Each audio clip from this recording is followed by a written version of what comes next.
Hello, everyone. It's fantastic to be here. We're going to talk about reverse mentoring, and I'm going to kick off by asking Patrice Gordon, who's the world's foremost expert on reverse mentoring, to tell us what it is and why organisations should do a lot more of it. Patrice, over to you. Thank you, Isabel. So first and foremost, I know we are the last session for the People and Workplace track. Thank you for hanging in there, because it has been a long week, right? So who in the audience had heard of reverse mentoring before it popped up? Okay, great, okay, thank you. So we have more people who haven't heard about reverse mentoring than have, so thank you for being curious and coming today. Reverse mentoring, in my definition, is where we get senior leaders to be mentored by people who are underrepresented. And this is in any way, shape, or form. So it could be gender, ethnicity, age.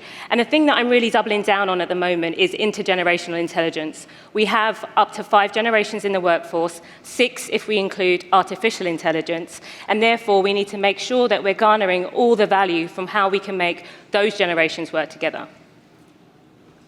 Oh, so we have 2 champions of reverse mentoring here on stage with us. Sean Doyle from BA and Angela Tangas, who was formerly CEO of Dentsu in the UK and Ireland. So I'm going to start with you, Sean. How did you get involved with this? And what's it given you personally? That would be a good place to start. Yeah, I think this was a very obvious thing for us to do. We have an expression, put yourself in the shoes of your customer. You need to also put yourself in the shoes of your employees. And I think, we heard about reverse mentoring. We have mentoring all over the company, but mainly it's top down, and this is the opposite. You work with somebody at whatever level in the organization who shares with you the kind of barriers they overcome as they try and navigate through their career. And what I learned was it wasn't the explicit policies, because companies generally, try and do the right thing in the way they write up policies and their processes. It was more the implicit barriers that people encounter. And look, for me personally, I joined British Airways as a very quick-talking young Irish guy. I didn't have an academic background, which was blue chip in a UK context. I didn't have a great network. But the company just allowed me to prosper, really, and gave me fantastic opportunities. And it was about actually creating a meritocracy. And for me personally, after 26 years in BA, I wanted people to have the same types of experience and opportunities I had, which was being supported and being encouraged actually to take risk and fulfill your potential. So we started with the management committee, and then we brought it out to our top 80.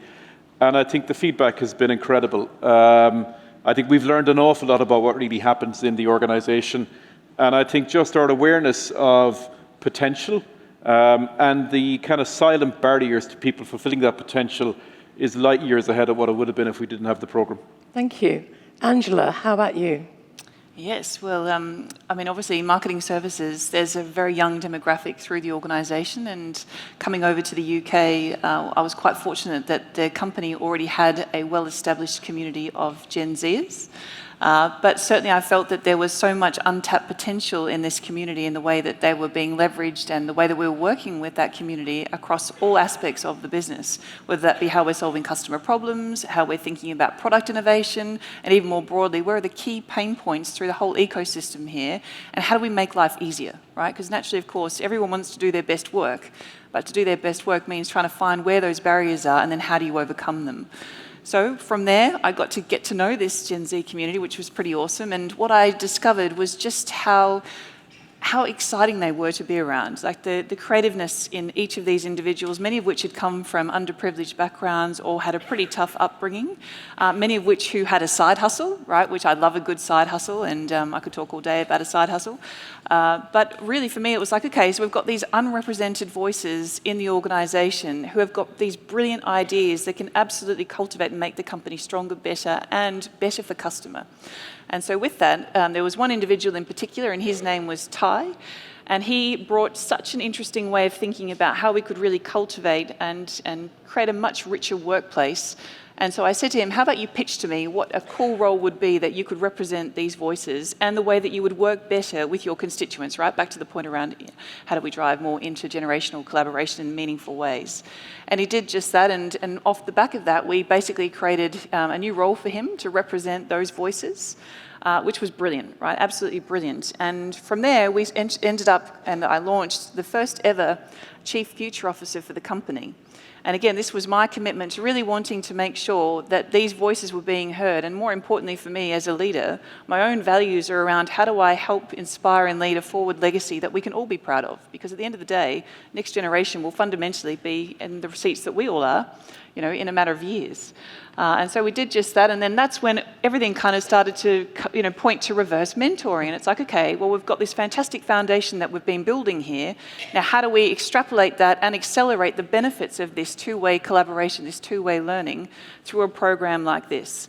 And that's exactly what we've done. And I have to say a bit of what Sean said here. It has absolutely cut through the noise. Right? When you've got so many people coming at you telling you all sorts of things, what you want is a voice you can trust.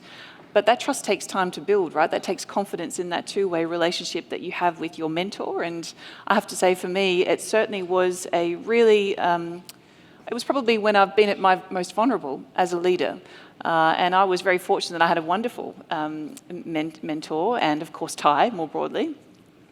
And it just really helped really anchor into where do we really need to focus, what's the noise more broadly, and how do we galvanise the team around the vision, strategy and mission here, that they feel that they've got a really active role to play and feel really good about that. But again, it's an evolution, right? It's not going to be perfect from day one. Thank you, Angela.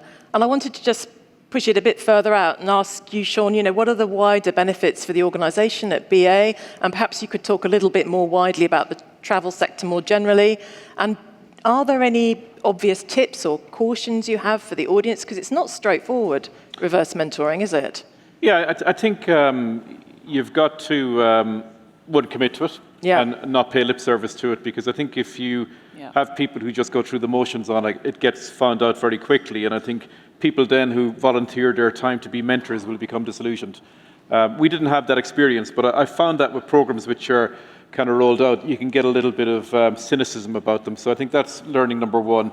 You look people in the eye who are going to participate in it and say, from the very top, this is important, and I want you to commit to it, and we're going to share our learnings. What are the benefits? Look, I think the benefits are manifold. One, we all are in a race for talent, and I think if we have proportions of our workforce that aren't fulfilling their potential, it's just a dreadful waste of opportunity. And the amount of time we spend out there trying to recruit the best talent in the industry, when half the time we're sitting on huge potential, is criminal, actually, I think, for big companies. And I had one example. I had somebody I bumped into in the street in Waterside, and he had come and joined BA at a very junior level. And he tried to get a management position, and he did 16 applications and didn't get an interview. And we did a bit of work on communication, and I think communication is a huge issue when it comes to people from different cultures, because I think we interpret capability vis-a-vis how people communicate. And him and I did a lot of work in communication, and now he's actually after getting into our pilot program. And from getting a very basic operations role and struggling to get a foothold in a junior management position, he's going to be flying one of our planes in a couple of years. And I think it was just a small little intervention around, one, how he needed to communicate and how we needed to interpret people from different backgrounds and how they communicate made a huge difference. So I think that was a real eye-opener for me, and that wasn't part of the program, but I think my awareness of those blockers really kind of helped me get involved in the situation personally, and as you know, those stories tend to ripple like wildfire through the business. Thank you, that's a great example. Can I Patrice, do come in. So I loved what Sean said. So leading from the top, which is why we have Angela and Sean, because without CEOs' intervention and kind of sponsorship but active participation within the programs, they're not going to be successful. So I always say this is the one intervention that leaders cannot delegate to somebody else. You have to actively participate in it. I think the second point is around, we have all of this talent within organisations, and oftentimes we don't tap into it. It's easier to kind of recruit from outside, but we have engagement surveys, we have pulses, we have 360s. We can understand what the temperature of the organisation is, but sometimes it's just easier not to look in-house, but look externally for answers. So I guess where I come in is looking at that engagement survey, understanding kind of where the leadership buy-in sits, and then figuring out which type of program is going to be suitable for that organisation, because as Sean said, we can't play lip service to it, because as soon as the experience goes negatively, then everyone will hear about it, and that story will spread like wildfire. So really tapping into, the psychological safety that Angela talked about, Sean talking about actually living and breathing it and actively looking at it, and then it opening up your mind to actually how else can I take this out of the program that I'm working through, but how do I employ that empathy, which we've heard about a lot this week, right?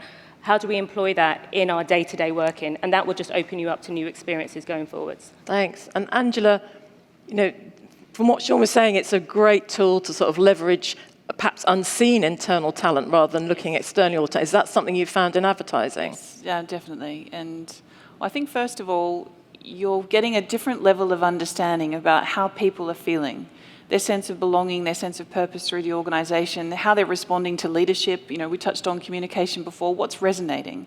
And this is really important, and you can argue that right now the workplace in every organisation is fragile. Yeah, and we understand why it's fragile. I mean, of course, everyone's grappling with all the cause and effect of what AI means in all of its various forms, which puts even more downward pressure on the importance of really strong communication, but more importantly, change management. Because we're all on a journey here, right? Change and transformation is an evolution. It's ongoing. And so I feel that with reverse mentoring, when you can really tap into it, exactly as Patrice has said, an engagement survey means nothing, right? I mean, some of us, depending on when we're trying to do it, right? We're ticking the box. We're being forced by our manager to get it done because it's like participation rate's super important. So how true is the data? Yeah.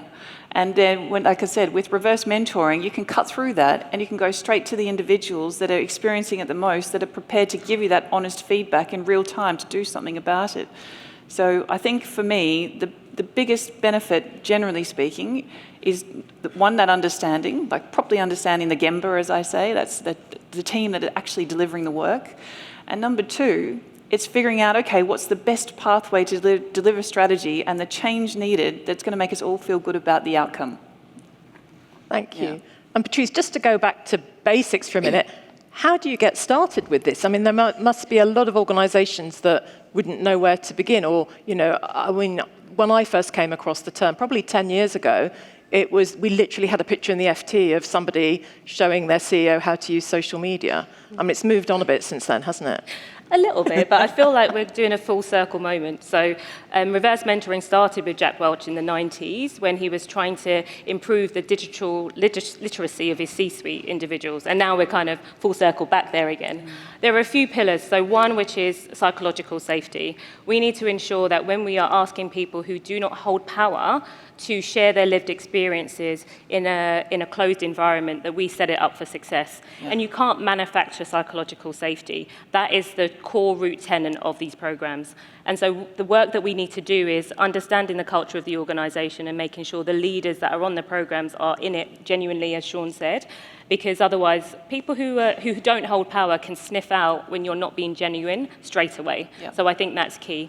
The second thing is really trying to understand what are your objectives. So with Angela, it was very, very clear.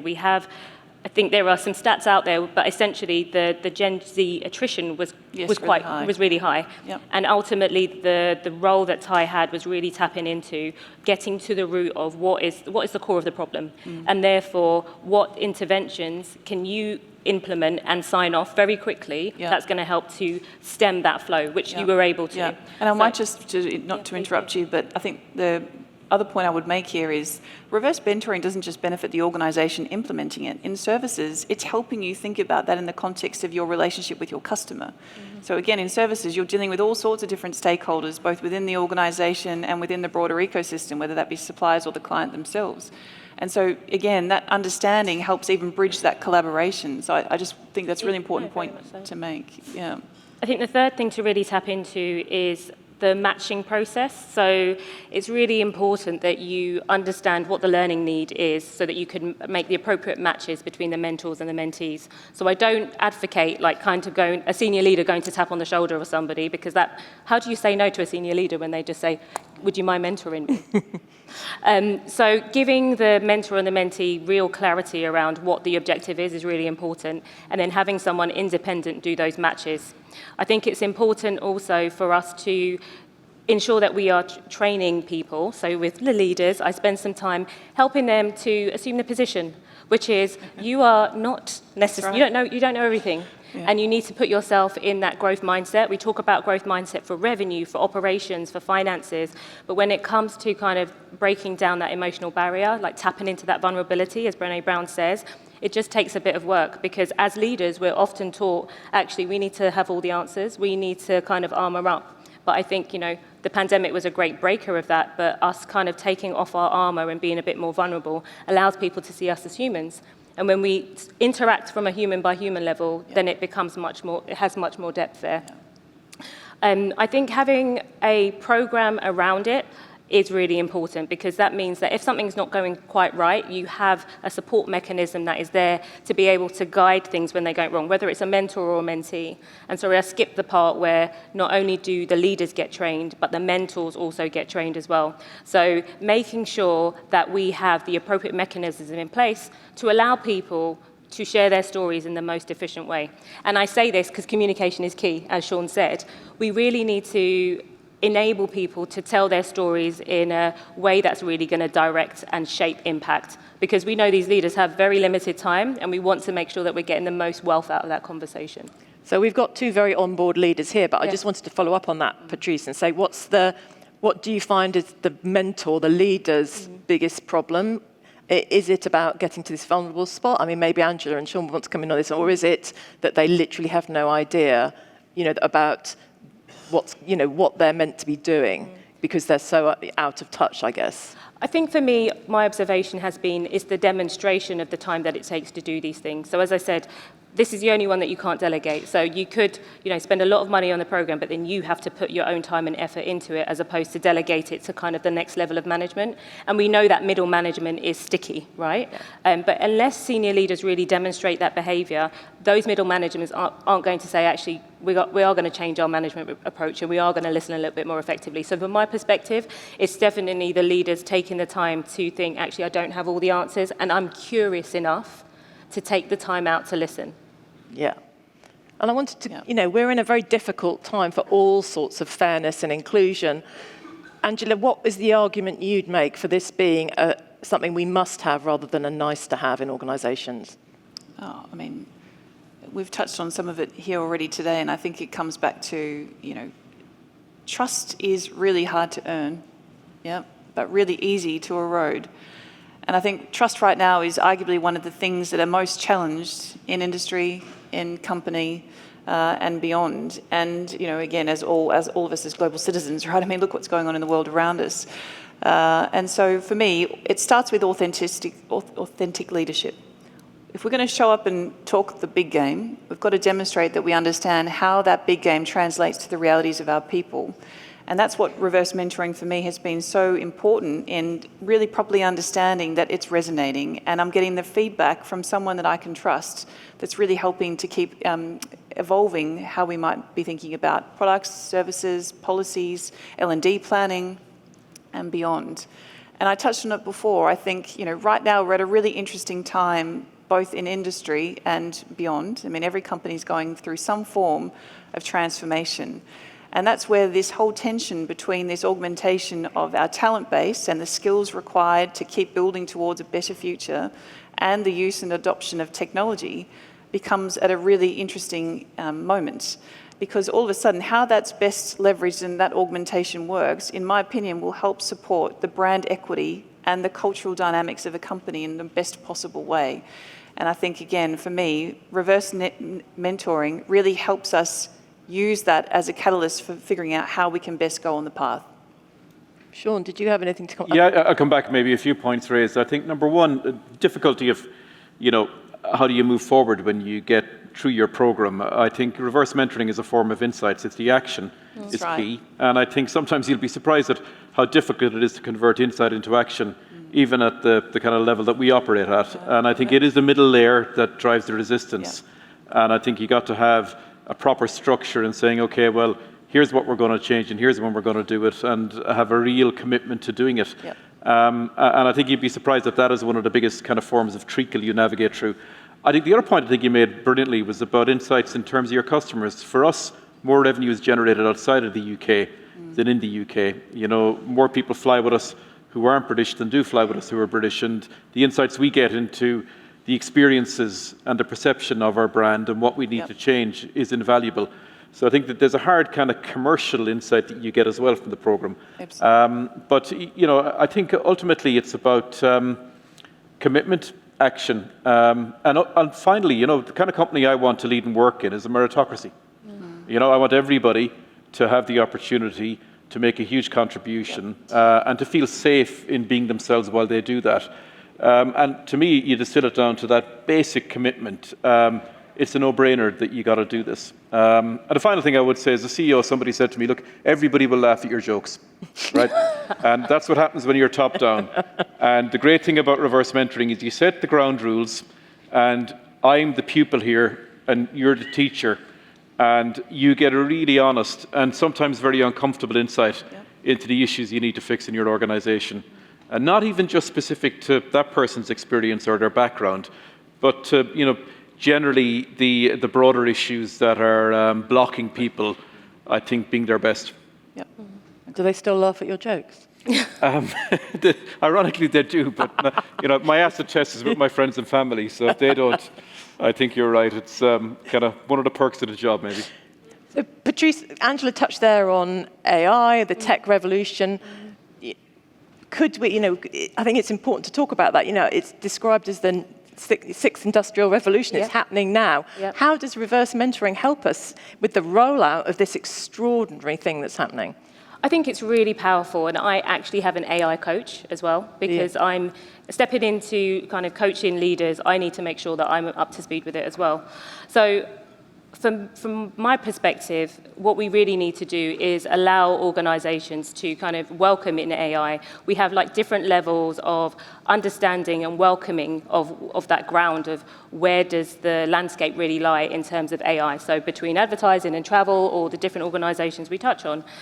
And I think it's important for that to be led from the top, but in terms of that appetite and that curiosity, but we need to ensure that it's safe to be able to be used internally as well. So a lot of the conversations I've been having around like sandboxes and can the information be uploaded, because ultimately we've got lots of employees who are getting a little bit frustrated at the moment because they can do their job a bit quicker if they employ AI, but they haven't got the tools internally to do it more safely and securely. They bring their own AI to work. Yeah, exactly. Yep.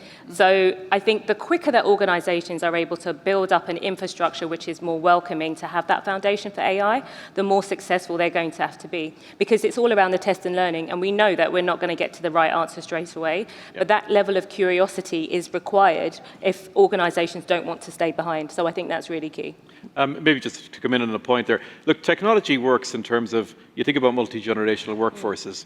The reality is, as younger generations adopt technology and older generations follow, we've seen that with every technology. So I think AI maybe is a test of that organizational agility in companies. Right. Are you able to kind of grab the momentum And the energy. that a lot of people in your organization are seizing, and can you enable it? And I agree, it is not a straightforward transition in terms of data security and making sure that, you know, you don't get things in the public domain which are, you know, breaching your commitment to your customers or something else. But I think we're on the journey, and you know, a lot of this kind of democratization of relationships, things like reverse mentoring gives you, can help you get there quicker. Yeah, no, definitely. Yeah.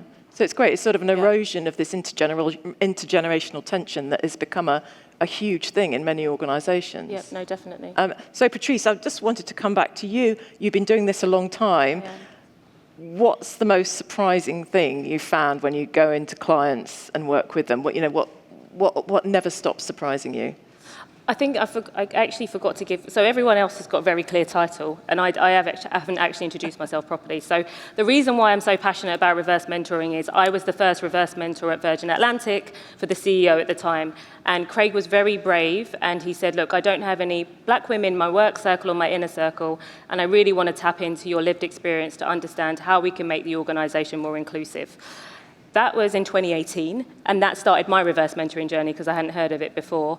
Come 2020, Richard Branson gave me a shout out for the work that I had done around inclusion in the organization, and then I got the offer to do a TED Talk, which led to me writing the book on reverse mentoring. And then I left my job in 2022 because I'm so passionate about reverse mentoring and the impact that I have seen it make with senior leaders. And look, I think my secret sauce is the fact that I've sat around these senior leadership team tables for like 15 years, but I'm also an executive coach, and I've got that deep empathy to bridge the gap. So that's why I can sit between senior leaders and people who are mentors, and I can really kind of tap in to understand where the friction is and really call it out in a really objective but nice way. And yeah. But really, the key, all of the programs that I run, so I've run them with some pretty big organizations, and the key is communication. That's what comes up every single time. Senior leaders think that they communicate really frequently, very oftenly, very clearly. The people within the organization are very confused. They get one message which is maybe written, another message which is verbal. Different leaders, particularly that sticky middle, that middle layer of management, they kind of misconstrue the messages, so it's very different by the time it gets to kind of the person that it's meant to get to. And so I think that communication and breaking down the hierarchy and people feeling that they have the opportunity and the permission to speak truth to power is the biggest thing that I see. And we've seen things get cut through. So from a Gen Z perspective, my favorite example of reverse mentoring is actually with Estee Lauder. Now, Fabrizio has been running this for almost 10 years, and he absolutely dictates that his senior leadership team has a mentor of Gen Zs that are coming through. And you can see it from their products, because the senior leadership team is on the older side, but actually they're trying to target the younger side. And so therefore, those individuals are able to cut through all of the levels of hierarchy, offer their insight as soon as they receive it. And the organization is set up in a way where they are open to that challenge, and they have seen the results that happen when they do listen to that next generation, because the numbers talk for themselves. I think some of the challenges that we have when it's not kind of FMCG or airline or advertising, where you can't see the results directly, I think it takes a lot more intentionality and effort from the senior leaders to stay the course, to see and trust that the change is a cultural shift. So you're seeing it more through the culture, and it's going to take a little bit longer because you can't necessarily see it through the numbers than you can in some of these kind of fast-moving environments. Okay, so we're going to wrap up fairly soon. So I just wanted to ask the expert panel, what one tip do you have for senior leaders, or indeed for people in the audience who are more junior and would love to get this on the agenda in their organizations? Angela, how do you get your voice heard on reverse mentoring?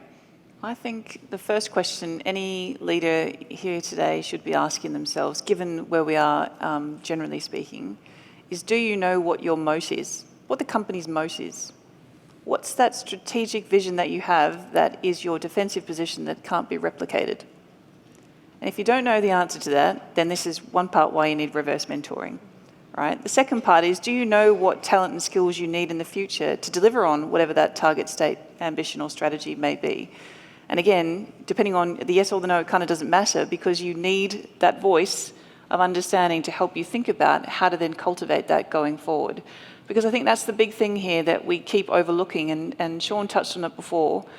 You know, we can have the best technology in the world, but how you deploy it and how you utilize it and how it works alongside you each and every day in solving whatever problem or opportunity exists comes down to great change management and executing that strategy to outcome.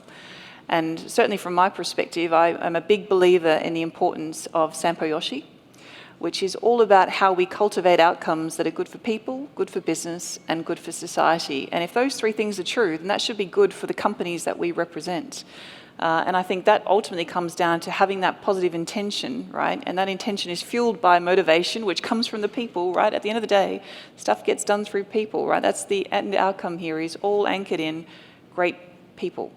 And so I think that's just my rally cry. Like, you start with that first question, and then quickly you can start to see the extrapolation of how you then need to start thinking about talent, change management, and ultimately how you galvanize a team around the mission and the outcome. Thank you, Angela. Sean, I'm going to come to you. Yeah, I think Patrice touched on this, but there's two elements to it. One is, I think you got to invite the call to action.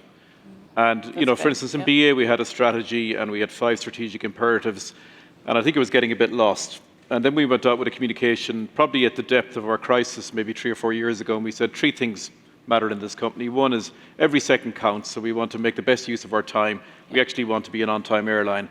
Number 2 is every customer is unique, so don't treat customers as numbers. They're actually, you know, people who have all sorts of needs that we need to meet. And 3, every colleague matters.